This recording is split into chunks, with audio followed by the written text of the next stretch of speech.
Je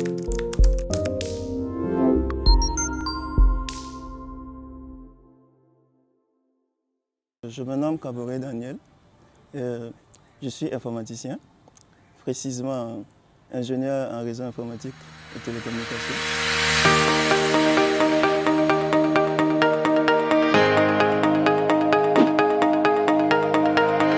Donc, avant de répondre à votre question, j'aimerais définir quelques termes. Donc, par exemple, réseau informatique et télécommunications. Et un réseau informatique, c'est quoi? Un réseau informatique, c'est un ensemble de machines interconnectées entre eux afin de partager des informations. Maintenant, télécommunication. Télécommunication, c'est quoi? Télécommunication est composée de télé, qui veut dire à distance, et de communication. Maintenant, dans communication, nous avons quoi? Dans communication, nous avons la vidéo, nous avons le son, nous avons le texte, nous avons beaucoup de choses. C'est la communication à distance, où tous les moyens techniques mis en œuvre afin de nous permettre de communiquer avec une personne distante. Donc, un ingénieur télécom, c'est une personne chargée de mettre en place et de faire fonctionner au quotidien un réseau, les réseaux informatiques et télécommunications, voilà, les réseaux informatiques ou des systèmes de télécommunications. Et la télécommunication ou les réseaux informatiques interviennent dans tous les domaines, que ce soit dans l'agriculture, que ce soit dans l'élevage, que ce soit dans l'aviation, que ce soit dans le transport et la médecine, puisque nous avons la télémédecine, nous avons beaucoup de choses qui se développent avec ça. Donc la télécommunication est vraiment importante et les réseaux informatiques. Donc si tu veux te lancer dans le domaine des réseaux informatiques et télécommunications, d'abord, dès le collège, il faut d'abord que vous sachiez que dans ce domaine, voilà, on a besoin des maths, on a besoin de la physique plutôt. Donc, en plus, si tu as la volonté, tu aimes ce que tu veux faire, voilà, tu vas te mettre à fond. Même si tu n'avais pas les bases, au moins tu vas travailler beaucoup plus pour te mettre à niveau afin de t'en sortir. Maintenant, la télécommunication, je ne sais pas, vous êtes jamais posé cette question. Comment est-ce que quelqu'un qui est ici, quand vous appelez, comment le système se passe? Tu es ici, tu appelles quelqu'un, tu es en Chine, tu arrives à l'entendre. Ou bien tu fais les appels WhatsApp ou un truc comme ça, et puis tu arrives à voir la personne. Tu t'es jamais posé cette question? Bon, la télécommunication, c'est à peu près ça. Ça te montre comment est-ce que tout ça fonctionne, ce qu'il y a à l'intérieur. C'est passionnant, quoi. Et dans la télécommunication, oui, pour voir comment le téléphone fonctionne, puisque c'est la zone qu'on utilise pour faire ça. Maintenant, donc vous avez besoin des maths et de la physique. Donc parce que vous allez calculer la longueur des ondes, la propagation des ondes, vous allez aussi faire beaucoup d'autres choses, voilà, qui entrent dans ça. La formation réseau informatique et télécommunications vous ouvre les portes de à peu près toutes les entreprises, pour ne pas dire de toutes les entreprises possédant un réseau informatique ou des systèmes de télécommunications. C'est pour dire quoi? Ça veut dire que cette formation, par rapport à votre niveau d'études, l'entreprise dans laquelle vous allez être et le nombre d'expériences que vous aurez dans le domaine, voilà, les postes que vous aurez sont définis par rapport à ça. Donc, il y a tellement de postes dans ce domaine, en commençant par superviseur réseau. Ça, si vous travaillez avec un FAI, fournisseur d'accès Internet, on a des techniciens de support. Voilà. Ça, c'est ceux qui font les installations, comment on appelle ça? Ceux qui font les installations, les antennes, voilà, des trucs comme ça. Et en partant au niveau des banques, vous avez les administrateurs réseau, et les ingénieurs système, administrateurs de réseaux informatiques et télécommunications. Bon, il y a toute une panoplie de postes que vous pouvez occuper en fonction de votre niveau d'études et de votre expérience dans le domaine. Disons que je me suis retrouvé dans les réseaux informatiques et télécoms d'une façon particulière. Ça veut dire que j'avais des questions que je me posais, beaucoup de questions. Par exemple, la téléphonie, comment ça se passe? les satellites, quand tu es assis, tu regardes les images à la télé, comment ça se passe? Quel est le secret qu'il y a derrière tout ça? Donc, mais le déclic est venu à ma terminale. C'était avec mon professeur d'histoire. Il a fini le cours sur la Seconde Guerre mondiale et il a fait une sortie, bon, un petit truc. Voilà, par exemple, quand vous finissez le cours, le professeur pose un peu avec vous. Il a dit, je sais que vous tous qui êtes ici, vous allez avoir le bac. Mais maintenant, il faut faire ce que vous aimez. N'attendez pas d'avoir le bac avant de chercher la formation que vous allez faire.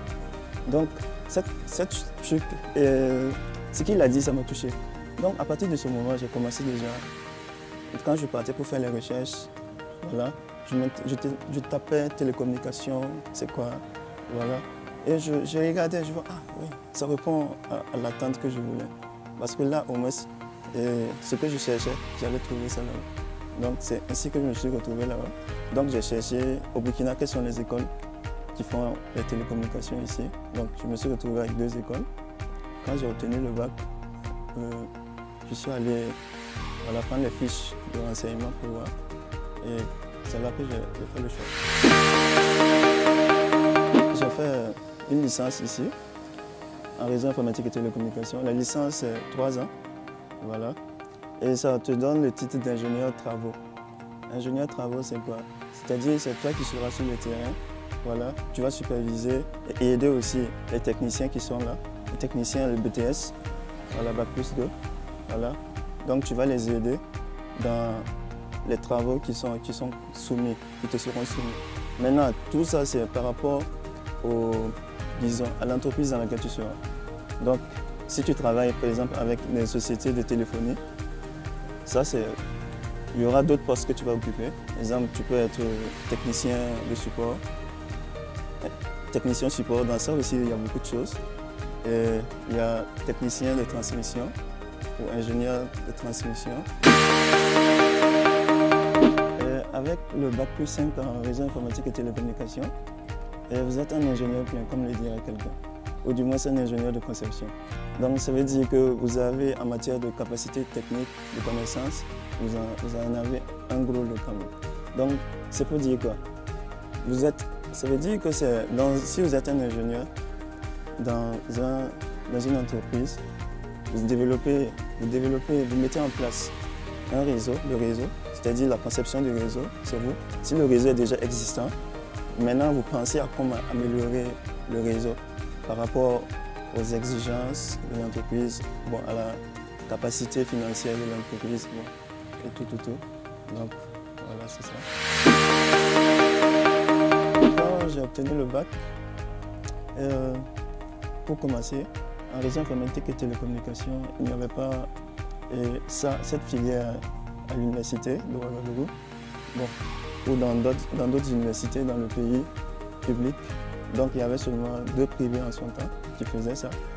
Et le choix dans le privé, par rapport à l'établissement où j'étais, s'est fait d'une façon, disons qu'il y avait un cas financier, parce que l'autre coûtait plus cher, c'était dans le million et quelques. Et en son temps, le papa n'avait pas assez de finances pour m'inscrire là-bas. Mais quand j'ai regardé leurs fiches, les modules, j'ai vu que c'était le même module qu'ils faisaient. Il y avait quelques petites différences. Donc j'ai dit, donc bingo, pourquoi aller payer cher? Et puis voilà. Donc je me suis intéressé à l'autre établissement. L'établissement dans lequel j'ai fait ma formation, ma licence d'abord, ici à Ouaga, c'était un très bon établissement. C'est vrai qu'il n'avait pas toute l'infrastructure qu'il fallait, mais on avait des professeurs de qualité, comme le dirait. Pour aller faire les études à Abidjan, ce que vous devez savoir, c'est quoi? Si vous avez de la famille là-bas, c'est déjà bien.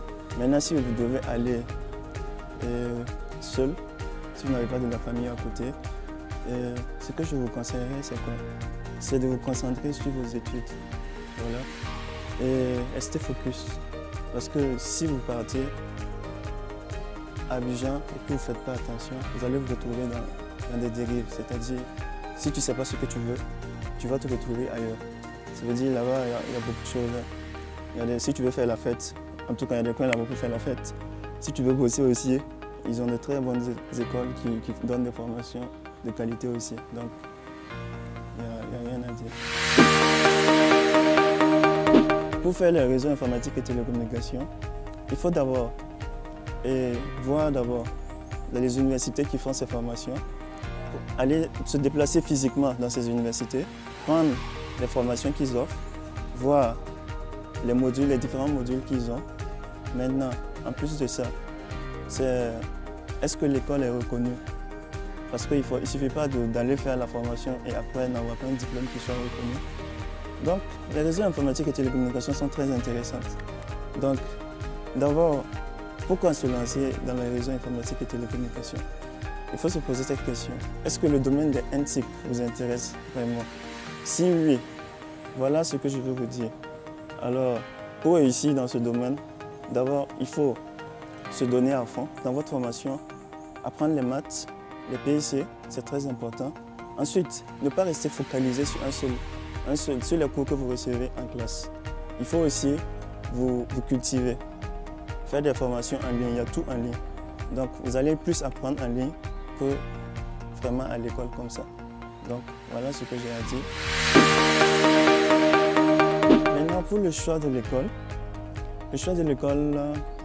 va se faire par rapport au cursus, c'est-à-dire les différents modules que l'école donne. Et aussi voir si l'école est reconnue. Voilà. Si l'école est reconnue par le CAMES ou d'autres institutions, c'est vraiment très important. Parce qu'il ne suffit pas d'avoir le diplôme et puis de sortir après et ne pas pouvoir utiliser ce diplôme-là. Donc voilà ce que j'avais à vous dire. Donc, le Grand Frère, c'est vraiment une belle initiative. Voilà, c'est quelque chose de louable. Donc, je vous invite à aller sur le Grand Frère parce qu'il vous donne des informations sur les formations, sur les filières. Voilà, ce qui est très important. 2 conseils que j'ai utilisés qui m'ont permis quand même d'arriver là où je suis. D'abord, c'est quoi? Mettre Dieu à la première place. C'est pour dire quoi? Ça veut dire que reconnaître que ces 2 volets, ce conseil a 2 volets. D'abord, le premier volet, c'est quoi? C'est d'abord reconnaître que si vous êtes arrivé là où vous êtes, c'est la grâce de Dieu. Ce n'est pas un mérite parce que beaucoup de personnes ont travaillé comme vous, mais n'ont pas eu cette chance d'arriver là où vous êtes. Ensuite, le deuxième volet, c'est quoi? Ça veut dire dans tout ce que vous voulez faire, il faut se donner à fond.